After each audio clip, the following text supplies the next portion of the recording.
Okay, so welcome back to the fabric top Jazzmaster build. So last week I made this fabric top. If you want to see how I made this, then I'll leave a link so you can go check that out. But today we're going to make the body so this has something to stick to. So we've got ourselves some nice maple. Now this hasn't been jointed or anything, so the first thing we've got to do, get this thing tidied up and ready to glue together. So after flattening the boards on one side with a hand plane, the first job was to take them over to the thicknesser to take them down to a rough thickness. Now remember that these boards are going to be slightly thinner than normal because I'm going to be fixing the fabric top that I made last week to take it up to the full final thickness. And once I had the thickness sorted out, I then needed to joint the two boards together and did it the old-fashioned way. After all, I spent all that time last year making a bench with a leg vise, so I may as well use it.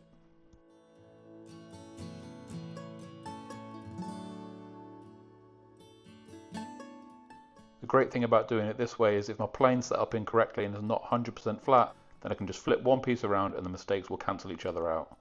Which is great for me because there is no way that my plane is going to be set up flat.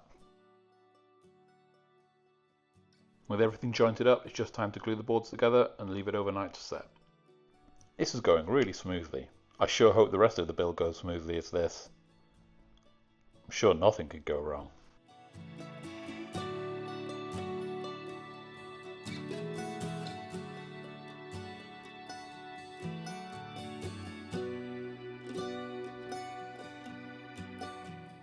The next day I chipped away all the squeeze out, and then it was time to apply the template that I made on my laser cutter and hopefully get everything lined up to form a bit of a centre line with the seam down the middle of the guitar. I could just about manage it.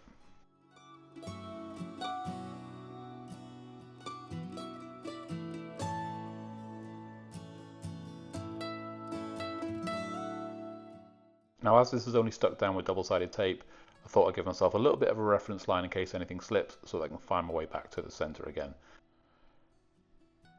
With that all set up, it's time to take it over to the bandsaw and just rough it out. I want to get it fairly close, keeping within about 5mm of the template. I just take my time with it because I can feel that this maple is hard and I've not changed out my bandsaw blade because who can be bothered to do that.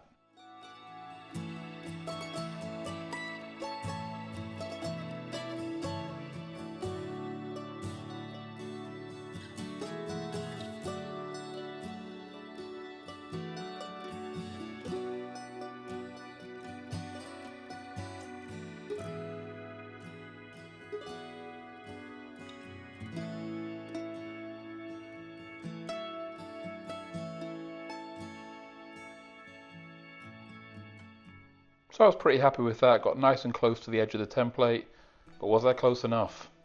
Only time will tell.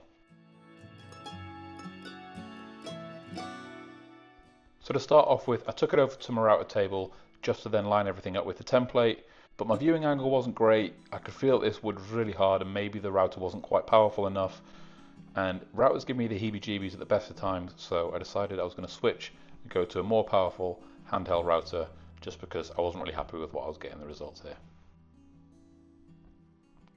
This feels much better, much safer, much easier to control, so this is the way I'm going to use it moving forward.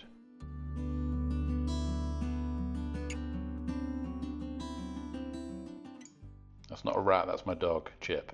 Chip the sausage dog. Maybe he was trying to warn me or something. So after taking a couple passes with the top bearing, I then needed to switch out the bit to a bottom bearing and then I could use that to then complete the cut.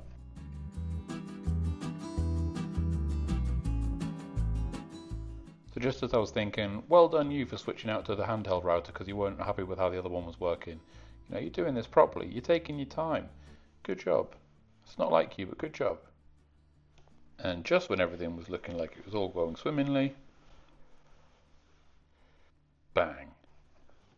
It looks like there was just one part of that body where I didn't get quite as close to the template.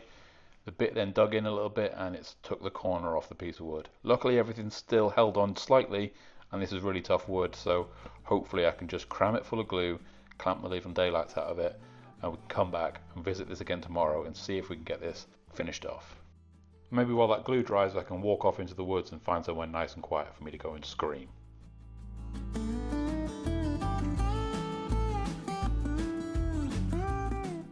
I'm sure those guys at the Fender Custom Shop do this all the time. This wouldn't be too bad if I was going for a painted finish, but I am planning on doing a clear finish for this back, so I really want to make sure that I get the seam nice and clean so that you can't really see that it's there. And here you can see that sneaky finger hiding some glue underneath the table. Underneath that table's all glue and bogies.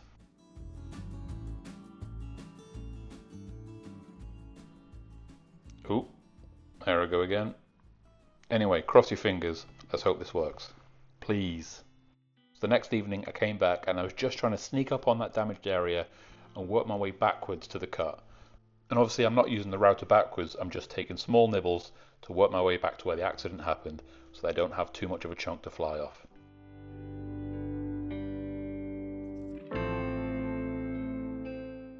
Just getting to that damaged area now. Oh, that didn't look good.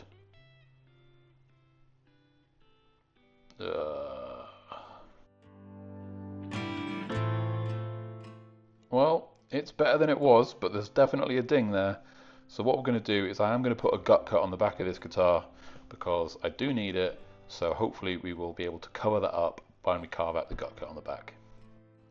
Now since I've made this top, it has sort of curled up on me ever so slightly. So it will be fine, I will be able to clamp it down. But if you haven't seen it, this is a fabric top that I've covered in epoxy and then cut out myself. So hopefully we can now attach this finally and everything's going to stick down and it's going to stay nice and flat.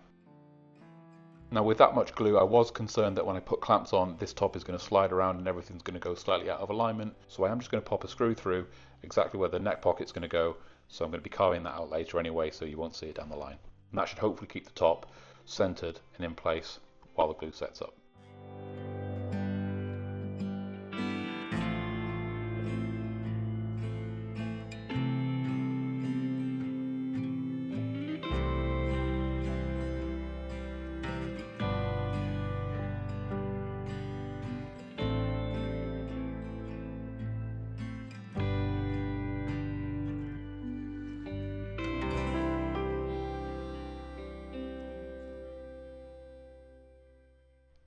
And hopefully you can start to get an idea of what I'm going for. A really bright, vibrant top and a nice clean back. I'm going to add some binding around, so I'm thinking probably some light cream binding would go really nicely. So let me know if you think that would work in the comments below. And now I'm just going to add a bit of a round over all the way around the back of the guitar, hopefully with no major chip out issues this time.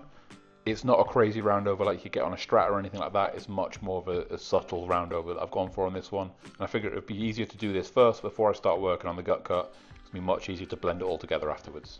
Now with all these extra bits of glue up happening, I'm actually running quite low on time this week, so I'm now rushing this last piece to get it finished as quickly as possible to try and keep some sort of upload schedule on my channel.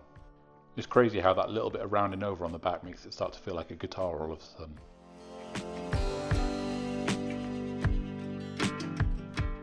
Okay, so now we've got to deal with that ding, and it's time to start measuring out for the gut cut. It's probably a little bit further forward than I would have liked, but I'm just going to have to make it work. I'm very much just going to eyeball exactly where I'm going to put this and then just see what happens as I go. Now as I said, I am running out of time for this, so it is a bit of a rough job initially. I am going to come back and finish this later, but I just kind of wanted to go through the process of how I do it, and then you can see, and then by the next time you see it, it'll all be nicely finished and nicely sanded in. So as you can see, the first thing I start doing is marking out the limits of the gut cut on both the top and the back.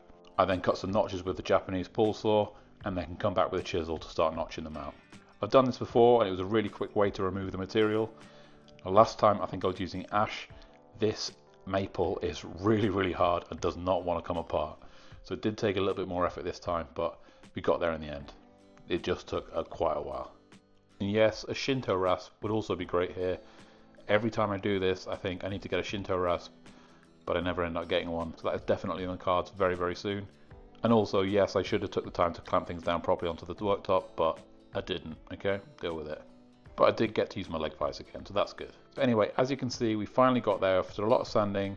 We got a rough shape of the gut cut out. Don't look at it too closely. I do need more sanding on it. But that's it for this week. Thanks for watching. Come back next week where we start adding the neck pockets and thinking about binding.